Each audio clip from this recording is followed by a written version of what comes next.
अगर 1 किलोग्राम को हम डिफाइन करें तो 1 किलोग्राम क्या है, ये एक आर्टिफिशियल कंसीडर्ड वैल्यू है।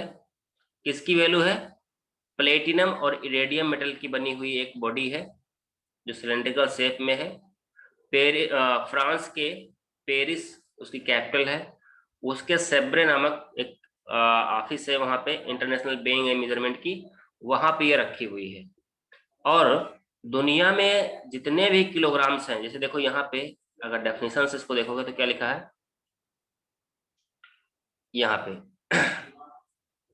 The mass of a cylindrical made platinum iridium alloy kept in International Bureau of Weighing and Measurement define as 1 kg। ये भी है। और इसकी दूसरी डेफिनेशन भी रखा है कि at on atomic scale 1 kilogram is equivalent to the mass of this much atom of carbon 12।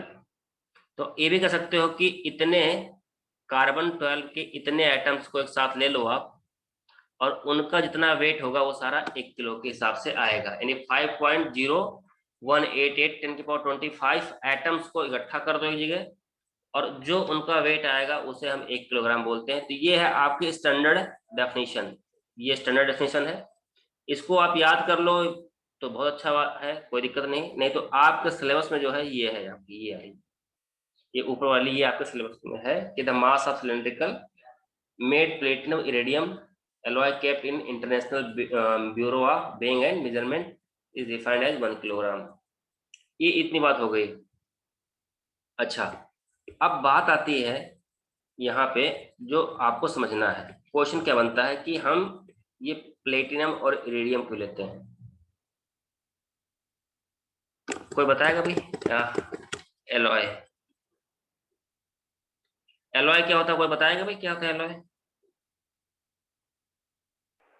Mixture of two or more metals is called alloy. बहुत बढ़िया, दो मेटल्स को मिलाते हैं तो एलॉय बनता है। अच्छा, खास बात क्या होता है एलॉय की, ये भी जानकारी है आपको? रस्टिंग नहीं होती, कोरोज नहीं होता। ठीक है। अच्छा, कोई किसी एलॉय का नाम बता सकते हो आप, जो आपने देख रखा हो कहीं आसपास या आपकी जानकारी में हो कोई एलॉय ऐसा? Stainless steel. है stainless steel. Chemistry? Stainless steel sir, steel. हाँ, स्टील स्टील स्टील। घर में चाकू होते हैं ना, घर में जो चाकू होते हैं वो चाकू किसी स्टील के बने होते हैं, इसलिए इसमें रस्टिंग नहीं होती है। तो खास बात, जब इस 1 किलोग्राम को बनाया गया तो ये देखा गया कि अगर आप, अच्छा एक चीज और बताओ, यहाँ पे जनरल क्वेश्चन है कि अगर हम एक आपकी एक लोहे की बॉडी थी, ये लोहे की बॉडी थी, इसका वेट 1 kg था। अगर रस्टिंग हो जाए तो इसका वेट कितना होगा, कम होगा या बढ़ जाएगा? कम हो जाएगा सर। दीपू आप बताओ बेटा, कम क्योंकि होगा या ज्यादा हो जाएगा? कम हो जाएगा। कनक बेटा आप बताओगे क्या होगा अगर रस्टिंग होगी तो?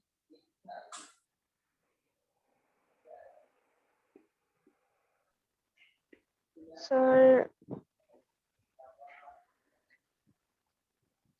पता नहीं सर। कोई बात नहीं, देखो बहुत अच्छा इसमें टाइम है, बहुत सारी चीज सीखने की। देखिए, रस्टिंग जब भी होती है ना तो उसका वेट जो होता है वो बढ़ जाता है।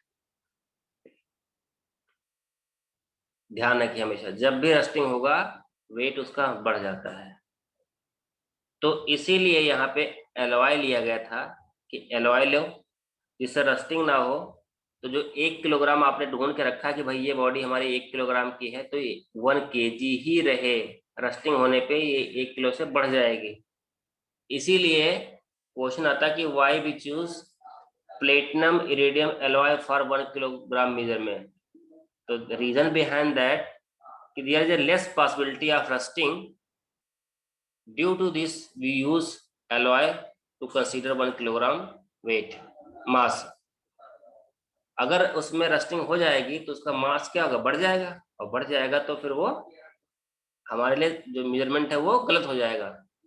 इसीलिए हम एलॉय का यूज करते हैं। ठीक है, जैसे आपके घर में ना अच्छा, रस्टिंग देखी है आप लोगों ने? Yes, sir. बताओ कहाँ देखा रस्टिंग? Yes, sir. कनक बताओ बेटा, रस्टिंग कहाँ देखी है आपने? सर आयरन पे ही देखी मैंने। उसके अलावा आयरन का तो कॉमन सा, उसके अलावा घर में देखा कभी? नहीं, आयरन के अलावा तो कहीं नहीं देखा। अच्छा, अच्छा, पूजा करते हो नहीं करते हो? ईश्वर में, भगवान में विश्वास रखते हो? हाँ। तो सुबह पूजा करते होगे आप? करते हो नहीं करते हाँ, हो? मम्मी। कभी? कॉपर पे भी रस्टिंग होती है, कॉपर पे। हाँ? पर विश्वास रखना और पूजा रखना अलग अलग चीज है। अरे मैं आप लोगों की फीलिंग्स को नहीं कर रहा, मैं बस साइंस बता रहा हूँ। उसमें क्योंकि टॉपिक हमारी जो है वो थोड़ी सी उसी को लिंक करते हुए है कि आप अगर पर नहीं नहीं कर करती। नहीं करते हो तो करना देखना। क्या है कि जब आप पूजा के मंदिर में जाते हो, जहाँ पूजा कर रखा है, वहां तांबे का ना छोटा सा वो पात्र होता है, छोटा सा। उसमें हम जल लेते हैं और फिर शिवलिंग पे या फिर भगवान के आसपास छिड़कते हैं इसको। आप देखोगे ना तो जो तांबे का बर्तन होता है ना, उसमें काले काले स्पॉट पड़ जाते हैं। वो काला स्पॉट ही रस्टिंग है। किसी भी तांबे के बर्तन में अगर पानी रख दो आप, तो वो रस्टिंग हो जाती है और उसमें ब्लैक स्पॉट बन जाते हैं। अगर आपको और अच्छा टेस्ट करना हो रस्टिंग की, तो घर में अगर तांबे का कोई बर्तन हो ना, उसमें दही रख दो आप देखोगे सुबह ना उसकी एक परत सी जम जाएगी ब्लैक कलर की। That the rusting. होता क्या रस्टिंग में कि मेटल जितने भी होते हैं, मैं आपको इस तरह जानकारी बता रहा हूँ, फिजिक्स के अलावा भी जानकारी बता रहा हूँ कि क्या रीजन इसके हैं। क्योंकि जो मेटल्स होते हैं ना बेटा, चाहे वो आयरन हो, चाहे वो आयरन हो, चाहे वो कॉपर हो, चाहे कोई भी हो, ये सारे के सारे आयोनाइज फॉर्म में होते हैं। जैसे Cu++ होता है, Fe++ होता है ये। तो अब यहाँ पे इनको न्यूट्रल करने के लिए क्या होता है, ऑक्सीजन बाहर से इधर से आ जाता है। ठीक है, तो ये क्या बनाएगा, जैसे ये आपका फेरस हो गया, तो फेरस Fe2O4, फेरिक ऑक्साइड। तो ये 4 ऑक्सीजन मिल जाएंगे यहाँ पे इसके साथ। तो ये तो आपका क्या है, देखिए ध्यान से, ये तो आपका पूरा मेटल हो गया, ये पूरा मेटल हो गया आपका। जबकि ये क्या है, ये रस्टिंग है आपकी, ये रस्टिंग है। अब देखिए यहाँ पे केवल सिंगल एफ ही था, यहाँ O4 और लग गया। तो ये 4 ये जो लगाया O4, ये क्या करेगा, इसके वेट को बढ़ा देगा।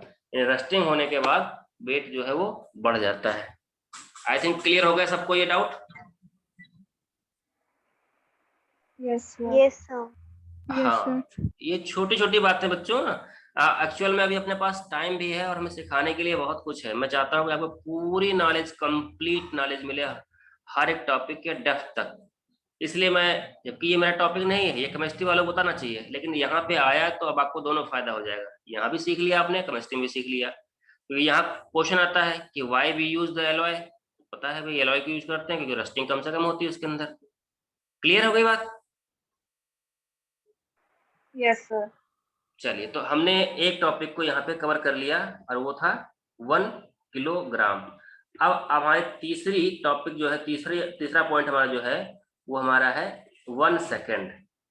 1 सेकेंड, 1 सेकेंड क्या होता है और इसकी डेफिनेशन क्या होती है। देखिए यहाँ पे हमने बहुत अच्छे से लिख रखा है 1 सेकेंड क्या होता है।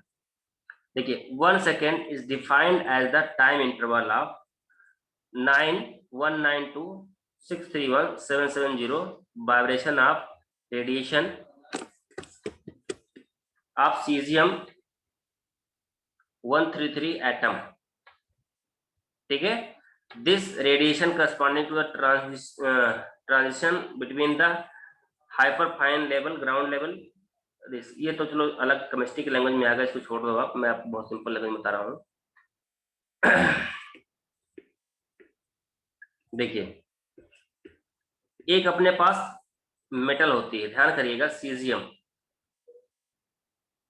और सीजियम ये हमारे हैवी मेटल है, तो इसके आइसोटोप भी होते हैं। तो इसका आइसोटोप है 133।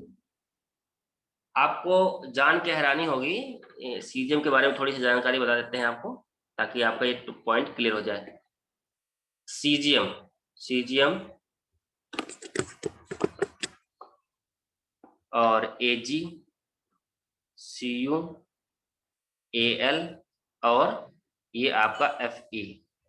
ये सारे मेटल है बेटा ना, फेरस, एल्युमिनियम, कॉपर, अर्जेंटम यानी चांदी आपका, सिल्वर और ये सीजियम। तो फेरस की कंडक्टिविटी से ज्यादा किसकी होती है? एल्युमिनियम की होती है, और एल्युमिनियम से ज्यादा कॉपर की, और कॉपर से ज्यादा अर्जेंटम की, चांदी की, और चांदी से ज्यादा होती है सीजियम की। तो सीजियम एक ऐसा मेटल है जिसकी कंडक्टिविटी सबसे ज्यादा होती है, सबसे ज्यादा, यानी इसके अंदर रेजिस्टेंस बहुत कम होता है, इसलिए बहुत महंगी होती है, चांदी से भी कई गुना महंगी होती है ये मेटल। क्लियर होगा सीजियम के बारे में?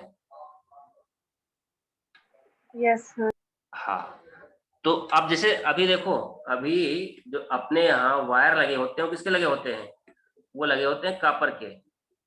जो बाहर वायरिंग है ना आपकी, उसमें कॉपर भी नहीं होता है, उसके अंदर क्या होता है? उसके अंदर होता है एल्युमिनियम होता है।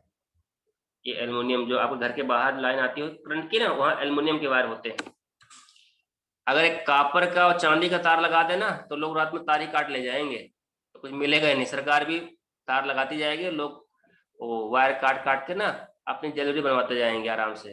किसी ने चांदी का तार लगा दिया, उसको ले जा करके काट करके अपना ज्वेलरी बना लेंगे आराम से, सरकार मुंह देखती रह जाएगी। और सरकार बेवकूफ थोड़ो है, तो उसने क्या किया, उसने जो है ये एल्युमिनियम के तार को खींच दिया आपके यहाँ के, भाई चलो काम चलेगा इसी से। लेकिन इसीलिए देखो घर में जो वायरिंग होती है, आप ध्यान करिए, घर की वायरिंग में ये क्या है, ये बाहर सप्लाई है, आउटवर्ड जो वायर्स होते हैं। लेकिन जो कॉपर है ना आपका, जितने होम अप्लायंस है ना आपके, होम अप्लायंस जितने भी हैं, ये होम अप्लायंस जितने भी हैं आपके, वो सारे कॉपर वायर की वायरिंग होती है। जो होम, आप घर में वायरिंग हुई होगी तो देखा होगा आपने, जो तार होता है उसके अंदर कॉपर वायर होता है, क्योंकि वहां पे हमें कंडक्टिविटी ज्यादा चाहिए। अगर यहाँ पे हमने एल्युमिनियम का यूज कर लिया ना घर में, तो आग लग जाएगी, क्योंकि हीटिंग इफेक्ट बहुत ज्यादा होती है इसके अंदर। इसलिए घर में हम एल्युमिनियम वायर यूज नहीं करते, कॉपर वायर यूज करते हैं। और ये चांदी कहाँ यूज करते हैं? चांदी की यूज करते हैं हम बेटा, जहां आपने ना जो प्लेटें बनाई जाती है ना, मदरबोर्ड बनाए जाते हैं, जो मदरबोर्ड होते हैं ना, कभी आपने चार्जर के अंदर प्लेट देखी हो, या कभी कंप्यूटर की प्लेट, हार्ड डिस्क देखी हो, या बोर्ड देखा होगा, मदरबोर्ड देखा होगा, तो उसमें जो वायर्स होते हैं बहुत छोटे छोटे होते हैं, वो चांदी के लगाए जाते हैं, ताकि उसमें कनेक्टिविटी और अच्छी हो जाए। तो ये होती है उसमें मदरबोर्ड के अंदर, मदरबोर्ड के अंदर होती है ये। और इसीलिए वो मदरबोर्ड, छोटी सी मदरबोर्ड लगता है कि यार ये छोटी सी है यार, ये 10,000 की कैसे हो सकती है, तो वो इसीलिए होती है कि उसमें इस तरह की मेटल्स का प्रयोग होता है। और सीजियम का, जो सीजियम है आपका, वो आपका बहुत ही रेयर केस में यूज होता है। तो ये आपका जो है बहुत एक्सपेरिमेंटल के लिए यूज होता है, बस उससे ज्यादा और से ज्यादा कुछ नहीं होता, ये एक्सपेरिमेंट्स में यूज होता है, बाकी कोई कहीं यूज नहीं होता इसका। ठीक है, तो मुझे लगता है कि ये सारी आपकी आपकी ये पॉइंट्स एक एक करके क्लियर हो गए। अब आते हैं इसके आगे, कि अब आगे हमें करना क्या है।